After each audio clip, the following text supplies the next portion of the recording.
मेरी बेटी 11 साल की थी जब वो एक ऑनलाइन प्लेटफॉर्म पे पढ़ाई कर रही थी और पढ़ते पढ़ते वो जो चैट होते हैं उसमें उसने इतनी अश्लील चीज़ें देखी जो बिल्कुल ही इनअप्रोप्रिएट थी। वो ना सिर्फ मेरी बेटी देख रही थी, काफ़ी सारे बच्चे, करोड़ों बच्चे जो उस ऑनलाइन प्लेटफॉर्म पे थे वो देख रहे थे। अगर ये मेरी बेटी के साथ हो सकता है तो ये किसी के साथ भी हो सकता है। ऑनलाइन अब्यूज़ जो है इंटरनेट पे वो बहुत रियल चीज़ है और पेरेंट्स को समझना आज बहुत महत्वपूर्ण हो जाता है।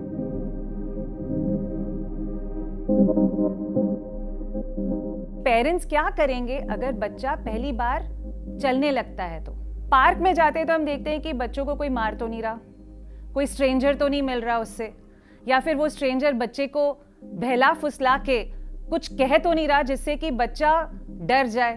तो ये सारी चीजें जो माँ बाप अपने बच्चों के लिए जनरली जो आप सोचते हो, आपको वो ऑनलाइन स्पेस में सोचना है आज, क्योंकि आपका जो ऑनलाइन स्पेस है वो आपके फिजिकल स्पेस से भी बढ़कर ज्यादा हो गया है।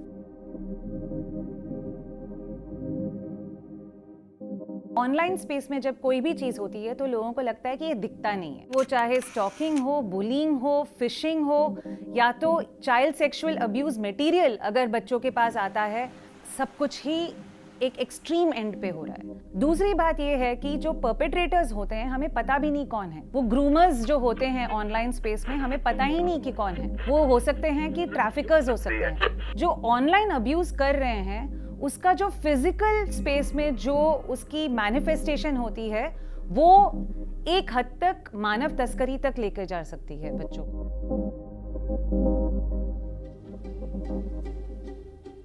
सबसे जरूरी है कि एक सिंपल बेसिक रूल हर घर में हो। एक रूल कि हाँ, स्क्रीन टाइम इतना ही होगा और इतना ही आप यूज कर सकते हो।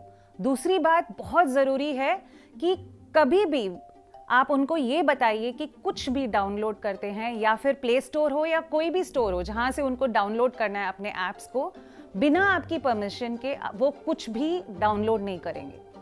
तीसरी बात जो बहुत ज़रूरी है कि आपको कुछ एंड्रॉयड फ़ोन्स होते हैं जहां पे आप गूगल फैमिली लिंक डाउनलोड कर सकते हैं, ताकि आपको पता रहे कि बच्चा कितना स्क्रीन टाइम यूज़ कर रहा है, कौन से वेबसाइट्स पे है।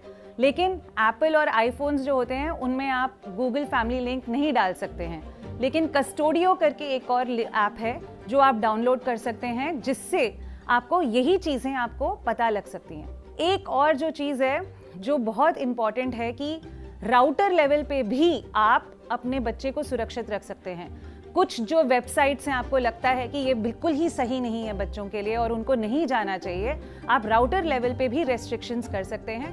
Last but not the least एक चीज़ है, बच्चों को बिल्कुल बताइएगा कि पब्लिक स्पेसेस में वाईफाई कभी ना यूज़ करें, क्योंकि वहाँ पे सिक्योरिटी बिल्कुल नहीं होती है और वो सिक्योरिटी जब ब्रीच होती है तो डेटा बच्चों के फ़ोन से लिया जा सकता है।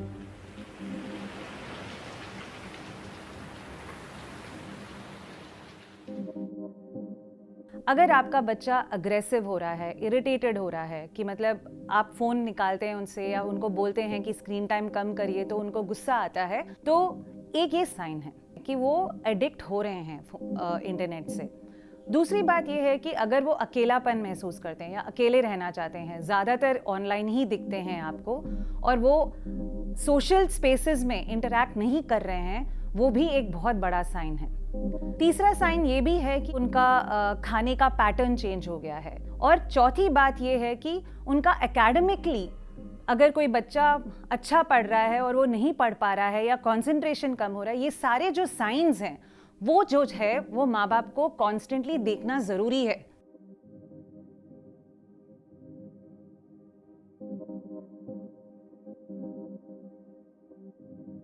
Parents national cyber crime portal जो है वहाँ पे वेबसाइट पे कोई अब्यूज़ होता है तो वो ऑनलाइन इस अब्यूज़ को रजिस्टर कर सकते हैं। उनको अपना नाम देने की भी ज़रूरत नहीं है, अनोनिमसली भी रिपोर्टिंग हो सकती है। और एक बार रिपोर्टिंग हो जाती है और केस बन जाता है, there are lot of lawyers हैं जो लोग इस पे काम करते हैं, उनके साथ मिलके आप आईटी के जो सेक्शंस हैं, लाइक 65A है, 66B है, 66C है, हर एक अब्यूज़ के लिए एक सेक्शन है, उसको अगर हम समझ सकते हैं तो एटलीस्ट जब आपका एफआईआर रजिस्टर हो रहा है आप क्वेश्चन कर सकते हैं कि इस एफआईआर में ये सेक्शन लगा है नहीं लगा है। अगर अपने बच्चों को प्रोटेक्ट करना है तो हमको खुद भी लॉयर बनना पड़ेगा। तो इसलिए going to the IT act पे देखना और पॉक्सो एक्ट को देखना हमारे लिए भी बहुत महत्वपूर्ण है।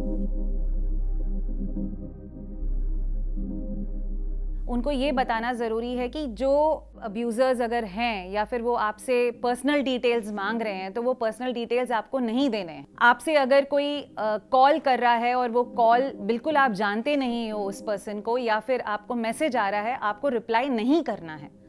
एज अ पेरेंट आपको हर गेम जो बच्चा खेलना चाहता है या फिर कोई लर्निंग प्लेटफॉर्म जहां वो जाना चाहता है, उसकी खुद की प्राइवेसी पॉलिसी हमको चेक करनी पड़ेगी। बिना उसे चेक करे हमें अपने बच्चों को उन प्लेटफॉर्म्स पे जाने नहीं देना चाहिए। अगर हम ये छोटी छोटी बातें अगर बच्चों के साथ कॉन्स्टेंटली शेयर करते रहें, हम काफ़ी हद तक सुरक्षित रख सकते हैं बच्चों को।